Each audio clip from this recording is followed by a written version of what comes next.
¿qué significa la unidad de la iglesia en Cristo? Si bien es cierto, a nivel teórico entendemos que hay que estar unidos, ¿cómo esto realmente se muestra en la práctica? Efesios capítulo 4 no solamente es el inicio del tema de la unidad en Cristo, sino que también es el inicio de la parte práctica de la vida cristiana.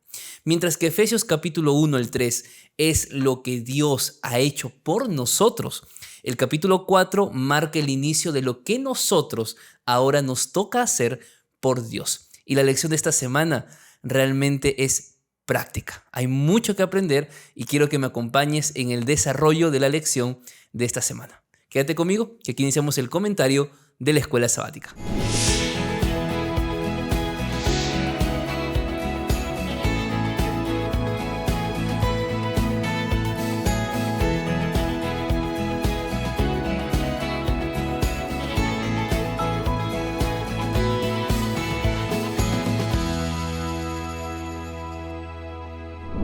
¿Qué tal amigos? ¿Cómo están? Bienvenidos a un nuevo estudio de la Biblia aquí en el canal de YouTube. Yo soy el pastor Antonio Araujo y pues nos reencontramos después de algunas semanas de ausencia. Los que me siguen en las redes sociales, tanto en Instagram como también aquí en YouTube y en Facebook, pues han visto lo que he estado realizando en estas semanas y el motivo por el cual no he podido subir o hacer un en vivo de la lección. Pero gracias porque estás conmigo en este día, y los que van a ver este video durante la semana, yo les invito a compartir para que más personas puedan ser bendecidas con la palabra de Dios.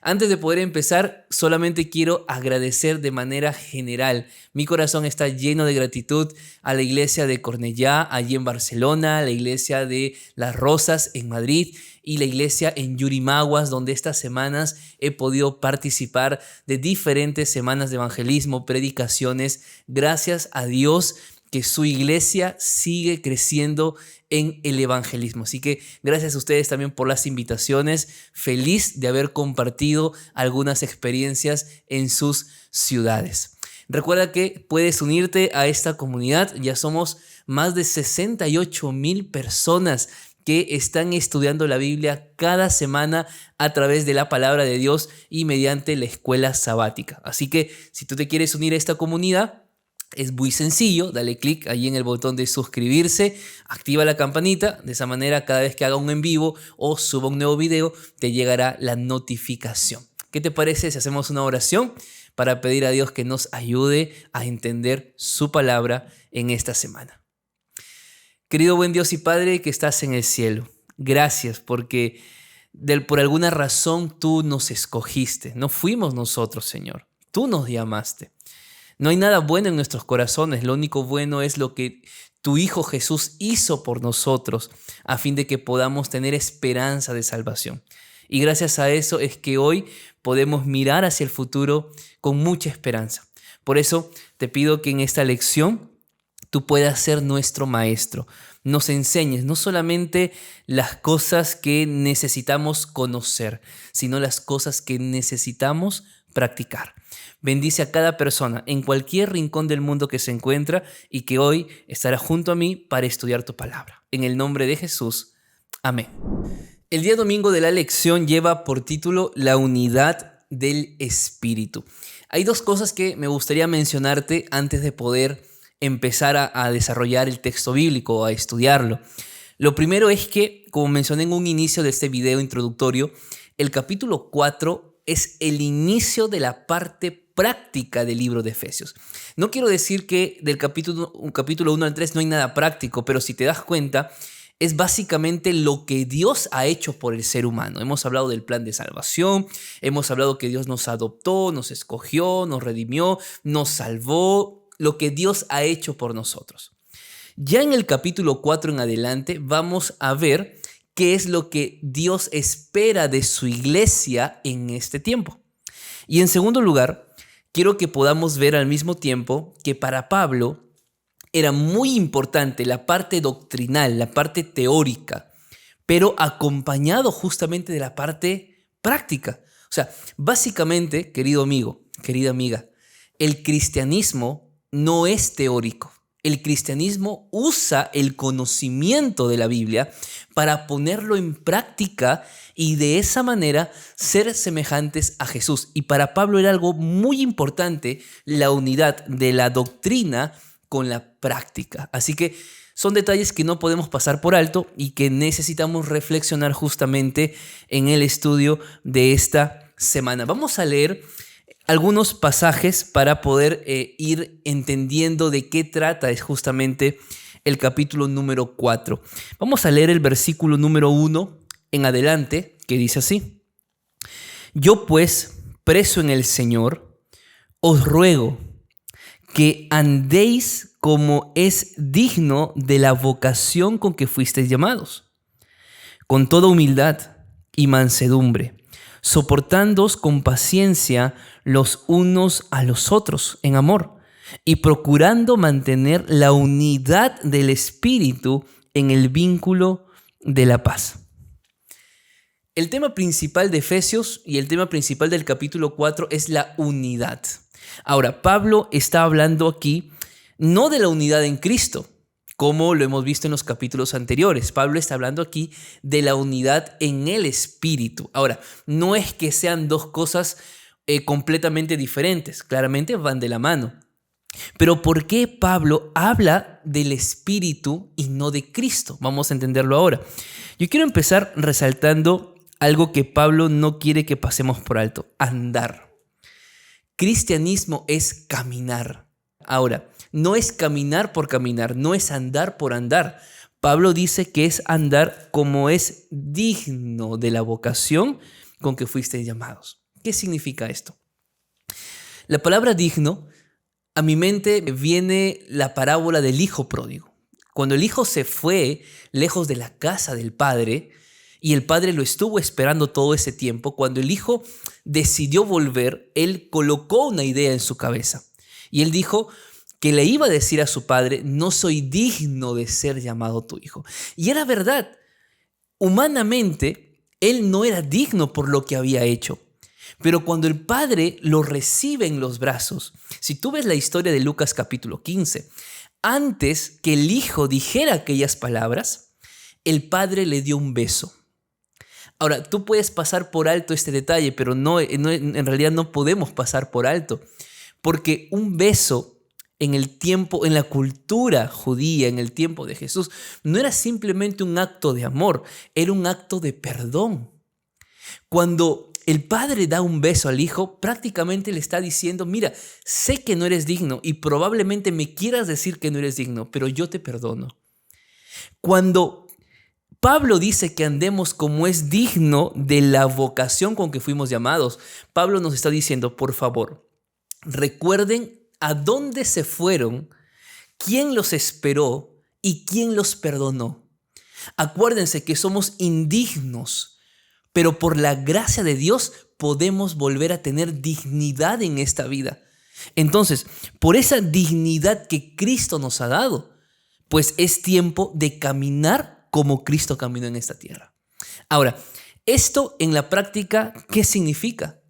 Si tú ves en el versículo número 2 y el versículo número 3, hay diferentes, llámalo valores, llámalo actitudes, llámalo principios, pero básicamente son acciones que deben formar parte del estilo de vida del cristiano de hoy.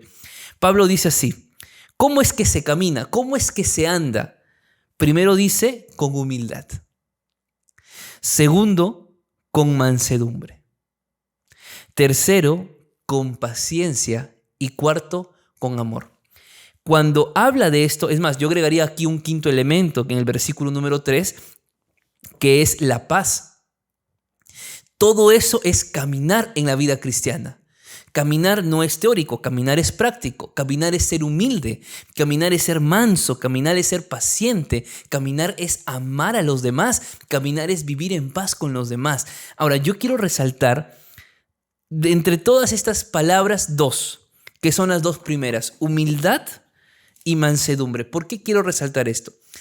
¿Qué significa humildad? ¿Cuál es el concepto que tú tienes de humildad? Cuando uno va al diccionario y sobre todo lo contrasta con la palabra de Dios, humildad significa que yo reconozca mis limitaciones. Número 2, que yo sepa que necesito de Dios en mi vida. Y número 3, esa humildad me debe llevar no solamente a reconocer mis limitaciones, sino a reconocer y a poder entender que todas las personas que están a tu alrededor en este momento también son limitados como nosotros. La humildad nos debería llevar a no ver a los demás sobre o bajo nosotros.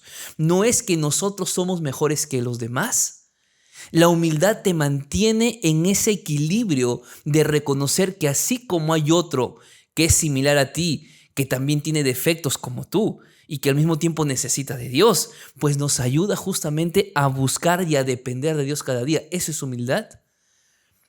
Pero la mansedumbre va un poco más allá. La mansedumbre tiene que ver con una actitud de aprender a controlar nuestras emociones en tiempos de ira y en tiempos de problema. Aquí en Perú hay una frase muy popular, y es que a veces uno se enciende tan rápido como un fósforo, decimos aquí. ¿Por qué? Porque no tenemos control sobre nuestras emociones. No tenemos control sobre nuestros sentimientos y muchas veces nuestras emociones las colocamos sobre la razón. Y luego es que nos lamentamos por haber dicho algo que no queríamos decir, pero como era un momento muy tenso lo dije, pero perdóname. Solamente que las palabras ya no se pueden olvidar. Las palabras van a quedar siempre marcadas en la vida. Y muchas veces nos gusta tomar venganza sobre algo o contra alguien que nos hizo daño. La mansedumbre nos ayuda a poder mantenernos en un equilibrio, de no hacer venganza, de no hacerle el daño a otro que esa persona nos hizo, de no odiar a otra persona como esa por algo que hizo esa persona contra mí. Si te das cuenta, la humildad y la mansedumbre van de la mano. Pero la paciencia y el amor también van de la mano, porque solo hay manera de ser paciente con los demás si es que aprendemos a amar a los demás. Ahora, estos 4 elementos, si tú te das cuenta, son 4 componentes del fruto del Espíritu, que está en Gálatas capítulo 5. Por eso Pablo habla de la unidad en el Espíritu, porque la vida cristiana se camina pidiendo al Espíritu Santo que todos los días nos ayude a ser pacientes, que todos los días nos ayude a ser humildes, que todos los días nos ayude a poder ser mansos, a no actuar por actuar y a andar en paz con los demás. Si te das cuenta, es unidad en el Espíritu, querido amigo, hermano, porque es el Espíritu Santo de quien proviene aquel fruto que nuestra vida necesita para poder andar como Jesús anduvo. Así que eso es unidad del Espíritu. Dios nos ayude y reflexionemos. ¿Será que yo necesito aún pedir al Espíritu Santo que trabaje en mi vida en algunos de estos componentes que aún me está faltando? O que aún siento que soy débil, o que aún siento simplemente que va contra mí. El Espíritu Santo quiere que yo sea humilde, pero en mi corazón hay orgullo. En mi corazón hay venganza, hay odio. Necesito entonces aún del Espíritu Santo para que haga un cambio en mi vida. El día lunes de la lección lleva por título Unidos en el Único. El tema principal, como hemos dicho, no solo de la lección, sino del libro de Efesios, es la unidad en Cristo. Y Pablo justamente, luego de hablar de la unidad en el Espíritu y de algunos componentes que debe reflejarse en la iglesia, como es la paz, el amor, la paciencia, la humildad, la mansedumbre, ahora Pablo va a otro punto que también es importante. ¿Qué significa ser uno en Dios? Y para eso yo quiero invitarte a que me acompañes. Vamos a leer Efesios capítulo 4, versículos 4 al 6. Dice la palabra de Dios así: un solo cuerpo y un solo espíritu, como fuisteis también llamados en una misma esperanza de vuestra vocación. Un solo Señor, una sola fe, un solo bautismo, un solo Dios y Padre de todos, el cual es sobre todos y por todos y en todos. Pablo aquí enumera 7 cosas que tienen que ver con algo único. Habla del cuerpo, habla luego del espíritu, habla de la esperanza, habla de un solo Señor, habla de la fe, del bautismo y de un solo Dios. Aquí hay 7 cosas. Claro, más que cosas, son elementos importantes que nosotros tenemos que tomar en cuenta para entender qué significa andar en unidad. Y vamos a detallar brevemente uno por uno. Pablo empieza diciendo que somos un solo cuerpo. Y esto es muy importante, querido hermano. Para Dios, las divisiones en la iglesia o las personas que buscan dividir a la iglesia son personas que no andan conforme al Espíritu. Porque lo que anda conforme al Espíritu va hacia la unidad. ¿Ok? Ahora, otro punto importante aquí. Personalmente, la idea de alguien que dice, no, yo soy cristiano, pero yo no necesito de la iglesia. O yo sí soy adventista, pero yo no necesito de ir a una iglesia. Es que vas contra la palabra de Dios si piensas así. Porque la iglesia es un solo cuerpo. Alguien que quiera vivir un cristianismo solitario está yendo contra la palabra de Dios. Porque la palabra de Dios no habla de cristianismo individual, habla de un cristianismo colectivo. La palabra de Dios habla de que el cristiano vive junto a los demás. Es cierto, entendemos que la iglesia no salva, entendemos que en la iglesia hay trigo y hay cizaña, entendemos que en la iglesia nadie es perfecto y que es como un hospital porque todos adolecen de algo. Sí, es cierto, pero yo no puedo permitir que la idea de que yo viva un cristianismo lejos de los demás sea algo correcto. ¿Me dejo entender? Queda ahí para poder reflexionar. Luego Pablo habla de un solo espíritu. Y claro, el deseo del Espíritu Santo es la unidad. Vuelvo a repetir, el que busca desunión va contra el Espíritu Santo.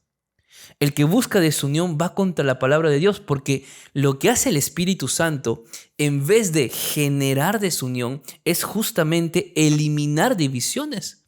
Lo que hace el Espíritu Santo es poder construir puentes que acerquen a las personas hacia Cristo.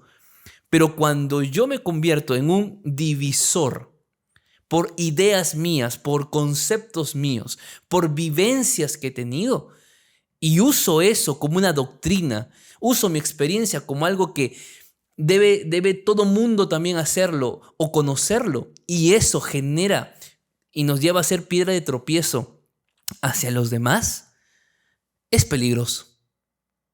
El Espíritu Santo siempre quiere una iglesia unida, no una iglesia desunida. Aquellos que van en busca de desunión van contra el Espíritu Santo. En tercer lugar, Pablo habla de una misma esperanza. Y nosotros como iglesia tenemos un canto muy bonito, una esperanza arde en nuestro ser, que es la del retorno del Señor. Claro, esa es la esperanza. Pero esta esperanza no es simplemente un anhelo, sino al mismo tiempo es una acción. Porque esa esperanza que tenemos de ver a Cristo volver por segunda vez debe llevarnos a prepararnos para ese encuentro con el Señor, ¿verdad? En cuarto lugar, Pablo habla de un solo Señor. Claro, Cristo. Cristo como autoridad, definitivamente. No hay autoridad humana que pueda sobrepasar a Jesús.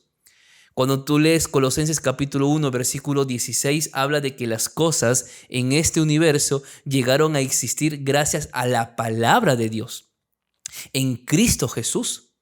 Por lo tanto, Cristo es nuestra autoridad, porque Él es el creador y Él será el recreador de todas las cosas. Por lo tanto, nuestra máxima autoridad en esta tierra es Cristo Jesús.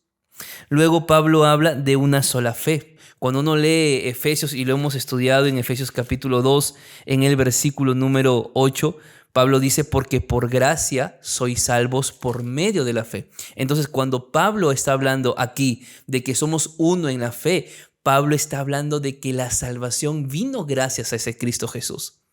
Y esa salvación ha sido para toda la humanidad. Y va a depender de nosotros poder abrazar esa salvación que ya hemos recibido. Luego Pablo habla de un solo bautismo. Claro, ha sido mal entendido diciendo, bueno, aquí Pablo dice que solo te puedes bautizar una vez. Pablo no está hablando de las veces que te puedes bautizar.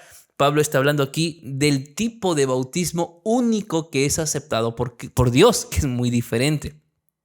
¿Cuál es el bautismo que Dios acepta? El bautismo por inmersión, cuando la persona es sumergida completamente bajo el agua. Por eso Pablo dice un solo bautismo. Tenemos una forma correcta de bautizar y tenemos que mantenernos en esa manera de bautizar. Y luego Pablo termina hablando acerca de Dios. Un Dios que, si te das cuenta, dice que es Padre de todos. Luego Pablo dice, es sobre todos, por todos y en todos. ¿Qué significa esto? Que el Padre, que Dios, que quiere vivir mezclándose con su pueblo. Mejor dicho, quiere vivir en unidad con su pueblo. Queridos amigos, cuando nosotros entendemos esto de esta manera, nos vamos a dar cuenta que no hay otro camino que seguir, sino es la correcta unidad como iglesia, tomando estos principios, porque ese es el sueño de Dios. Una iglesia unida, diferente en personalidades, diferente en países, diferente en culturas, pero unidos con un mismo propósito. El día martes de la lección lleva por título El Cristo exaltado, dador de dones. Vamos a leer el texto para comprender esta parte del estudio del día y vamos a ver qué nos dice. Efesios capítulo 4, versículos 7 al 10. La palabra de Dios dice así: pero a cada uno de nosotros fue dada la gracia conforme a la medida del don de Cristo. Por lo cual dice, subiendo a lo alto, llevó cautiva la cautividad y dio dones a los hombres. Y eso de que subió, ¿qué es? Sino que también había descendido primero a las partes más bajas de la tierra. El que descendió es el mismo que también subió por encima de todos los cielos para llenarlo todo. En esta parte de la lección hay diferentes reflexiones que necesitamos tomar en cuenta. Primero tiene que ver con el versículo 7. Pablo dice, a cada uno se nos ha dado de acuerdo a la gracia y conforme a la medida del don de Cristo. O sea, Dios ha dado dones a su iglesia. Tú eres parte de la iglesia, tú eres la iglesia en sí.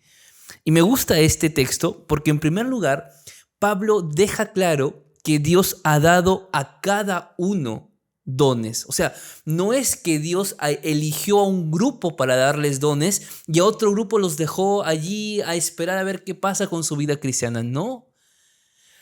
Todos, cada uno, hemos recibido dones del Señor. Si yo te hablo a ti y tú dices, pastor, yo no sé qué don tengo. Mira, yo te invito a que tomes una hoja, un lapicero, ores a Dios y empieces a escribir todo aquello que te gusta hacer. Aquellos talentos que tienes, aquellas cosas que te gustan, que te apasionan hacer.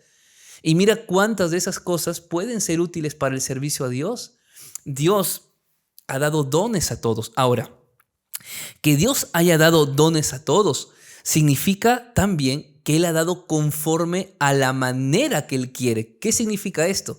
Que no todos tenemos los mismos dones, ni la misma cantidad de dones. Pero el valor de tu vida no es por la cantidad de dones que tengas, sino por la calidad, el uso que tú haces con aquellos dones que Dios te ha dado. ¿Me dejo entender? Por eso Pablo en el versículo número 7 deja claro que no debe existir orgullo en el corazón del cristiano que piensa que tiene más dones que otro. Ni tampoco debe existir celos en aquel que siente que tiene menos dones que el otro. No te fijes en cuántos dones Dios te ha dado en comparación a los demás. Ora a Dios para que uses esos dones bajo el propósito que Dios quiere para tu vida. Por eso, para poder fundamentar este tema de los dones, Pablo en el versículo número 8, él usa repite el Salmos 68, versículo 18.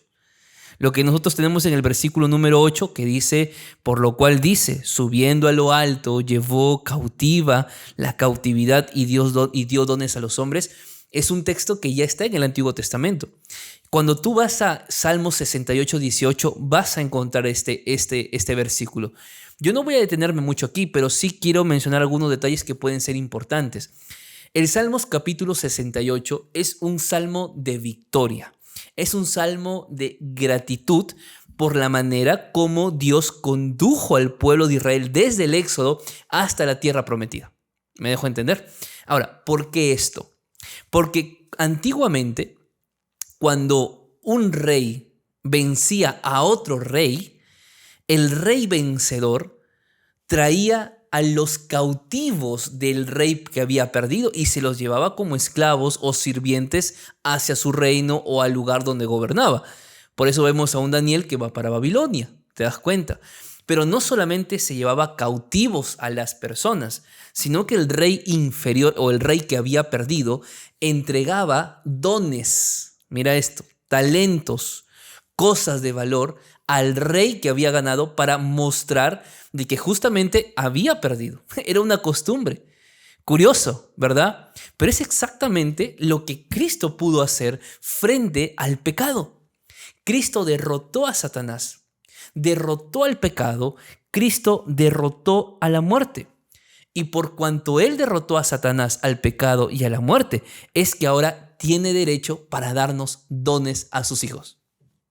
Ahora, más adelante vas a ver en el versículo número 9 y en el versículo número 10 que habla de que Él descendió primero a las partes más bajas de la tierra.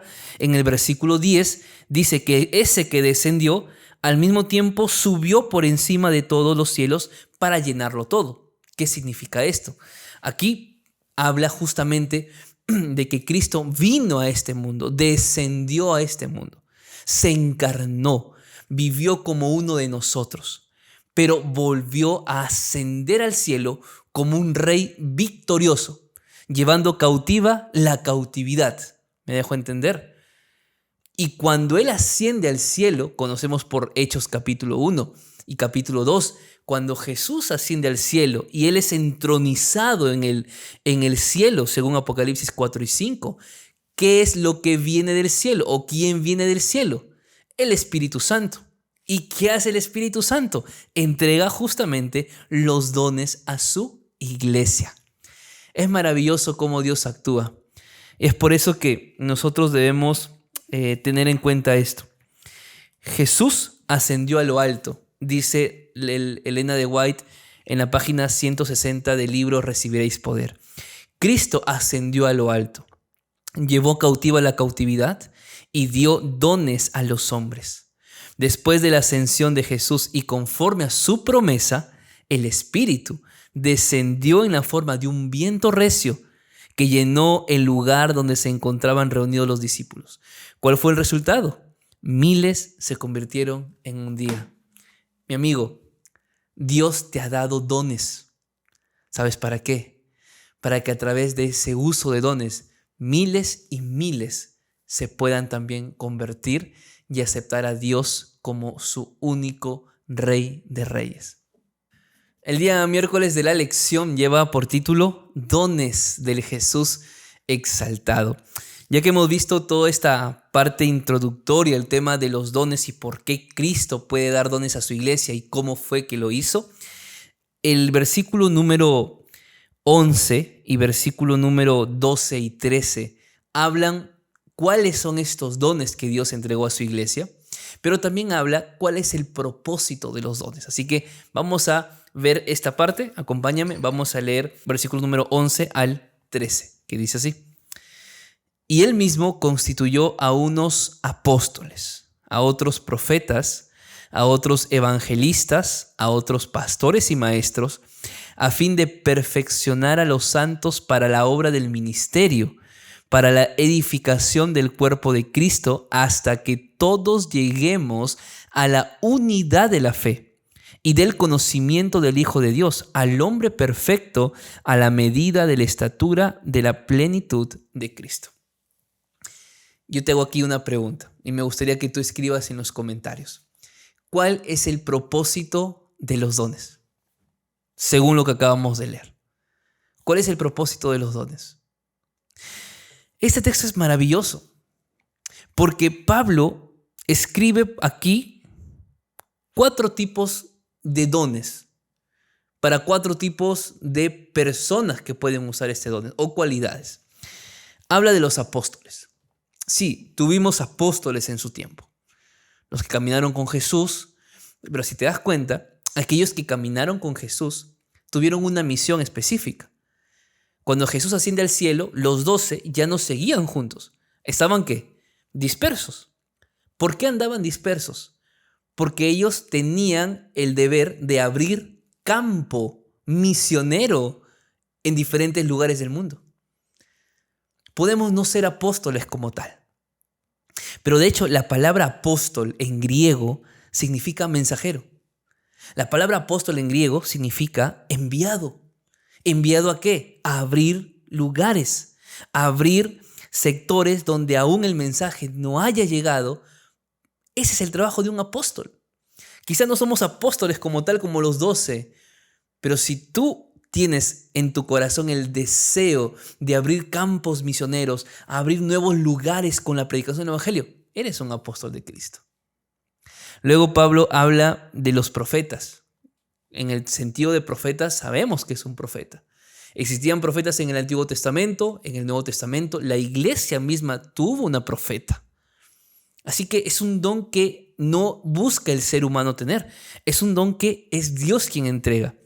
Luego habla de los evangelistas. Y aquí sí me parece muy interesante porque a veces el concepto de evangelista que tenemos es de un predicador que es llevado de ciudad en ciudad a poder predicar. Pero eso es mucho más que eso. Evangelista es la capacidad para poder hacer partícipes del evangelio a los no creyentes. Si tú eres un predicador o no necesariamente alguien que se pare en un púlpito para compartir una buena nueva, pero sí en tu corazón hay el deseo de que los no creyentes conozcan a Cristo, acepten a Jesús y a través de tu trabajo ellos lleguen a la iglesia, pues tú también haces la obra de un evangelista. ¿Me dejo entender? Y luego Pablo habla de los pastores y maestros.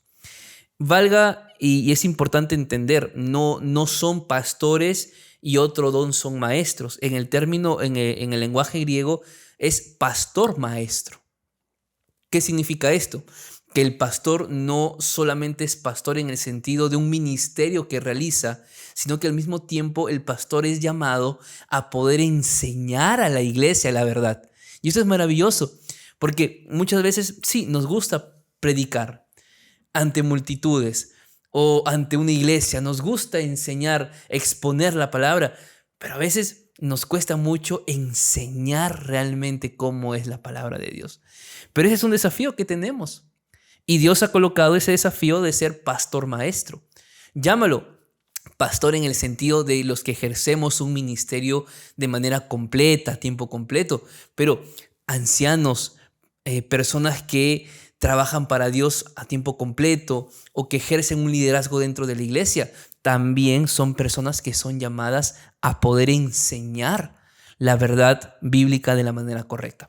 Entonces, luego de que Pablo habla de estos dones, Pablo nos dice cuál es el propósito a mediano plazo y a largo plazo. Voy a usar estos dos términos.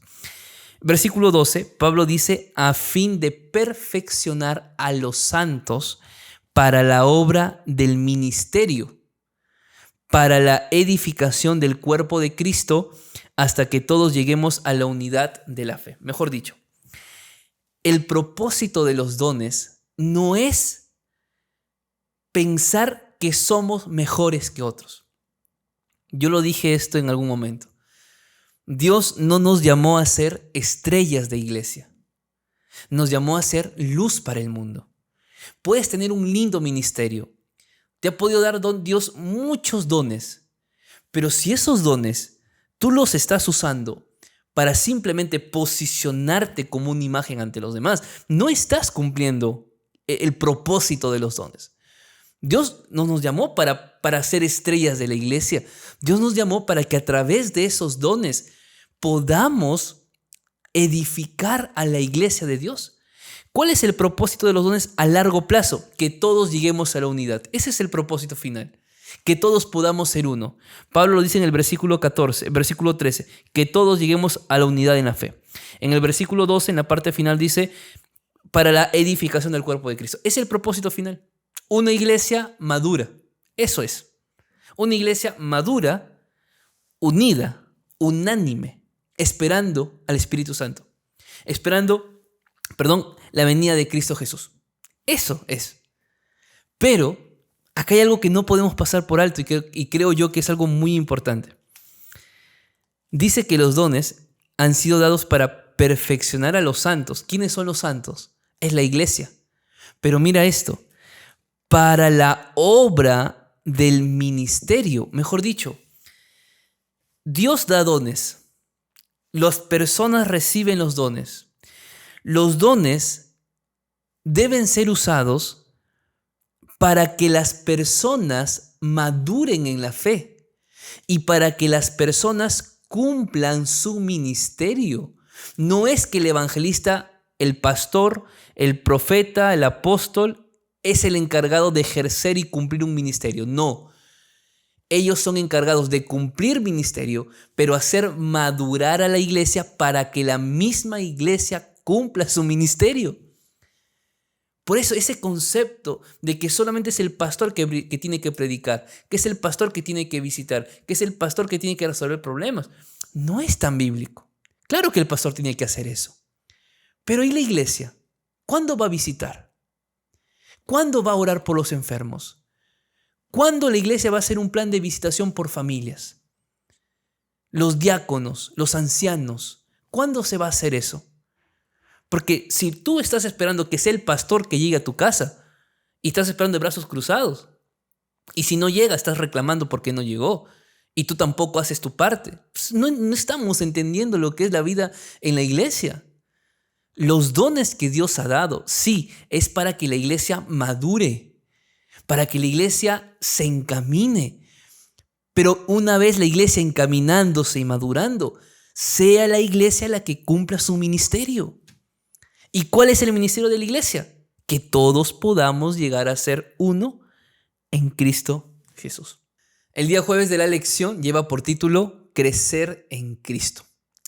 Y si bien es cierto, pues crecer en Cristo es una de las 28 creencias fundamentales que tenemos como iglesia adventista, pues justamente es la parte no solamente doctrinal, sino es la parte vivencial de lo que es la vida cristiana. Y es por eso que lo primero que vamos a resaltar en el día jueves es lo siguiente. Y por favor, si estás ahí en tu laptop, en tu celular, en una tablet, escribe esto en los comentarios. Yo quiero leer esto realmente. Si tú crees que es así y estás convencido de esto, escribe lo siguiente. La vida cristiana es crecimiento constante. Escribe eso. La vida cristiana es crecimiento constante. Si tú estás convencido de esto, escríbelo por favor. Mientras tú vas escribiendo esto, una vez que hemos entendido que necesitamos andar como es digno y hemos explicado qué es caminar en el Espíritu, qué significa amar, ser humildes, ser mansos, ser pacientes, andar en paz, luego que hemos entendido que es Dios quien entrega los dones a su iglesia y que somos una sola fe, un solo bautismo, una sola misión, Pablo ahora nos dice por qué es importante todo esto. Porque hay realidades que no podemos pasar por alto en las iglesias. Ya los efesios lo estaban viviendo. Hoy lo vivimos en muchas de nuestras iglesias. Entonces Pablo habla del uso de los dones, no solamente para la unidad en Cristo, para perfeccionar a la iglesia, sino para que esos dones ayuden a la iglesia a poder evitar también algunas cuestiones que tristemente están pasando. Vamos a leer versículo número 14, que dice así. Así ya no seremos niños fluctuantes, llevados por doquiera de todo viento de doctrina, por estratagema de hombres que para engañar emplean con astucia las artimañas del error. Yo voy a ser muy directo con esto, muy directo. Hay muchos hermanos de iglesia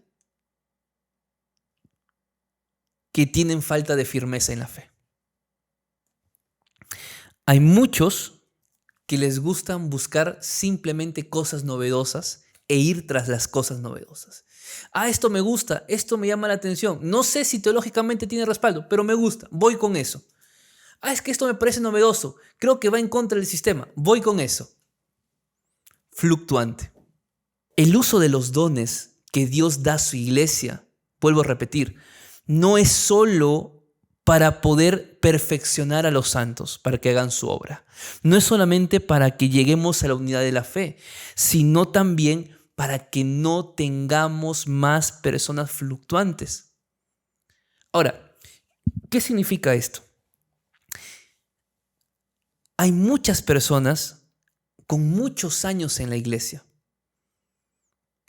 o pocos años.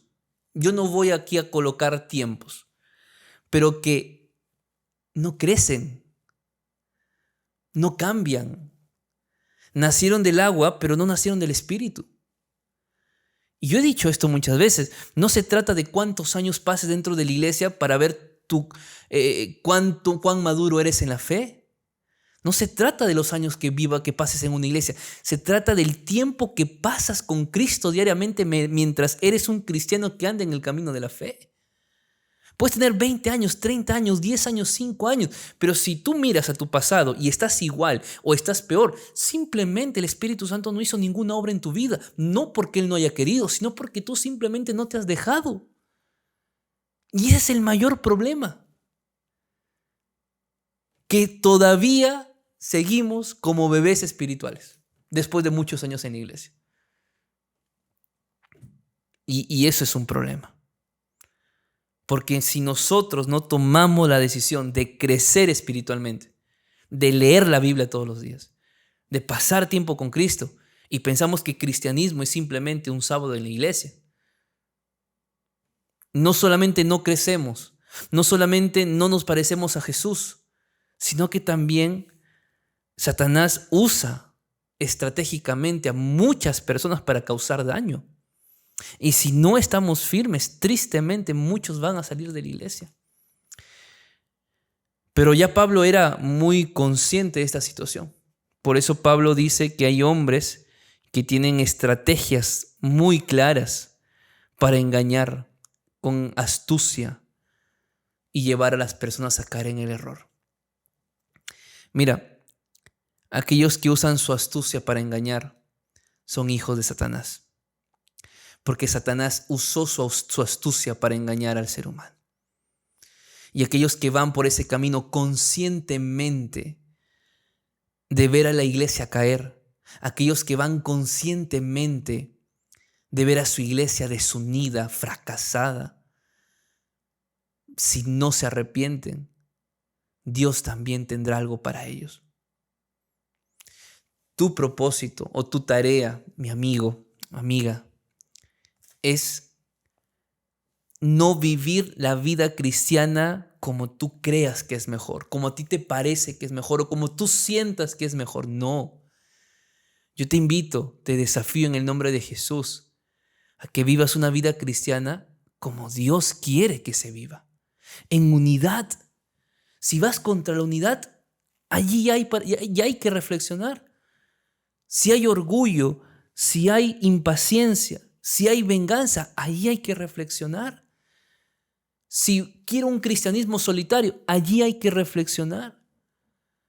Si creo que Dios no me ha dado dones, allí hay que reflexionar. Si creo que el trabajo de predicar el evangelio es del pastor y del MIPES, del anciano, ahí hay que reflexionar. Si vivo una vida cristiana tras novedades, simplemente mira qué bonito, voy tras eso, a ver qué es, hay que reflexionar. Reflexionemos. Pero por sobre todo, como dice el versículo número 15, sino que siguiendo la verdad. Se trata de seguir la verdad, pero en amor. Crezcamos en todo aquel que es la cabeza, y esto es Cristo. Mejor dicho.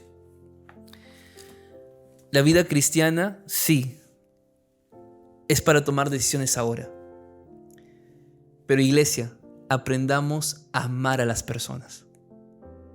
No a juzgar, no a criticar. Ama, sé paciente con los nuevos en la fe. No porque tú tienes más años, todos tienen que ser como tú. Tú también empezaste de a pocos, no te olvides de eso. Sé paciente, ama, enseña con la verdad, sí. Con firmeza, sí. Pero con amor. Como quien quiere ver a una persona no cambiando simplemente porque tú ya cambiaste y quieres que todos sean como tú, sino con amor, viendo a aquella persona que necesita crecer, que necesita aprender, conocer el camino para ir con Cristo para siempre. Queridos amigos, la lección de esta semana creo que tiene muchas enseñanzas. Y alguna de ellas, yo estoy seguro que tú vas a reflexionar. Yo estoy reflexionando en muchas cosas. Pero recuerda, Dios quiere una iglesia unida y tú eres la iglesia. Dios te ayude, Dios me ayude a que nos mantengamos en unidad, porque así es como Cristo quiere vernos cuando Él vuelva por segunda vez. Un fuerte abrazo, que Dios te bendiga en gran manera. Si te gusta este video, compártelo con alguien. Yo sé que alguien más lo necesitará, sobre todo con los jóvenes. Comparte este video con los jóvenes y dale like, y de esa manera YouTube nos podrá permitir llegar a muchas más personas cada semana. Dios te bendiga. Un fuerte abrazo y conmigo será hasta el siguiente video. Chao, chao.